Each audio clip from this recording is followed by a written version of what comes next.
Good afternoon everyone. My name is Kalpana Bundela, Assistant Professor from पहलवान गुरुदीन विधि महाविद्यालय। Today topic का भारतीय न्याय संहिता 2023, जिसका पूरा नाम है, हिंदी में भी इसको भारतीय न्याय संहिता 2023 कहा जाता है। यह बनकर तैयार हुआ है आपका 25 दिसंबर 2023 में और यह लागू कब हुआ है? लागू हुआ है ये आपका 1 जुलाई 2024 को।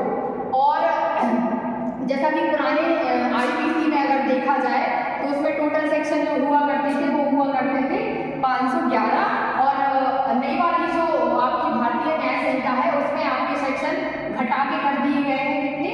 358 और इसमें कुल अध्याय जो आपकी पुरानी आईपीसी में देखा जाए तो उसमें कितने हुआ करते थे? 23 और अब इसमें कितने हो गए हैं? 3 अध्याय को कम करके 20 अध्याय टोटल कर दिए गए हैं। इसका विस्तार आपका रहेगा संपूर्ण भारत में और इसके अलावा इसी के साथ जो 2 और नए लॉ आए हैं उनका नाम है भारतीय नागरिक सुरक्षा संहिता 2023, इसको कहते हैं BNSS। और इसी के साथ जो एक और कानून आया है आपका वो है BSA, जिसको कहते हैं भारतीय साक्ष्य अधिनियम 2023। हाँ, लास्टली हम कह सकते हैं कि इसने जिस संहिता को रिप्लेस किया है उसका नाम था क्या?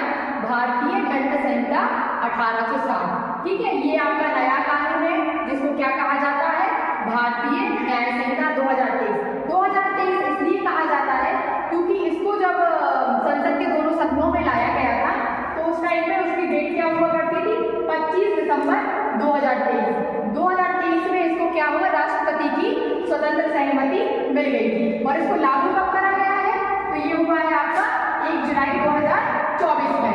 और सेक्शन का आपको मैंने बता ही दिया है पहले ही कि इसमें सेक्शन जो टोटल आईपीसी के कितने कम हो गए हैं? 358 सेक्शन यहाँ पे हो गए हैं। पहले कितने हुआ करते थे?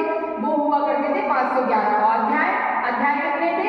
अध्याय पुरानी वाली अगर दंड संहिता में देखा जाए तो 23 हुआ करते थे और यहाँ पे कितने हो गए हैं? 20। तो अब एक चीज और है कि भाई जब ये चीज सामने निकल के आती है कि 511 जब सेक्शन हुआ करते थे तो फिर 358 जब कम हुए हैं तो क्या बहुत सारी चीजें कम हुई हैं आईपीसी में? नहीं। तो इसका कारण ये है कि जो बिखरे हुए लॉज थे या समान प्रकृति के जो अपराध हुआ करते थे उनको क्या है? उन्हीं अपराधों में शामिल कर दिया गया है। हाँ, तो हम लास्ट में देखते हैं कि भारतीय न्याय संहिता को लाने का मुख्य कारण क्या हो सकता है। तो हमारे दिमाग में एक चीज ये आती है कि हमारे पास जब पहले से ही एक लॉ था तो हमें क्या नए लॉ को लाने की आवश्यकता थी? हाँ, इसका रीजन क्या है? मेन रीजन जब हम देखते हैं तो जो पुरानी आईपीसी थी वो 1860 में बनी हुई थी और 1860 की परिस्थितियां और समाज का जो स्ट्रक्चर था और अपराध थे वो दूसरी प्रकृति के हुआ करते थे, जबकि आज की जो अपराध की प्रकृति है वह दूसरी है। तो हमें क्या करना था? पुराने कानून को अपडेट करने की आवश्यकता थी। ठीक है, और दूसरा देखा जाए तो इसमें क्लैरिटी कम थी, स्पष्टता, मतलब कि पुराने जो कानून थे सही थे लेकिन उनमें एकदम स्पष्टता नहीं थी।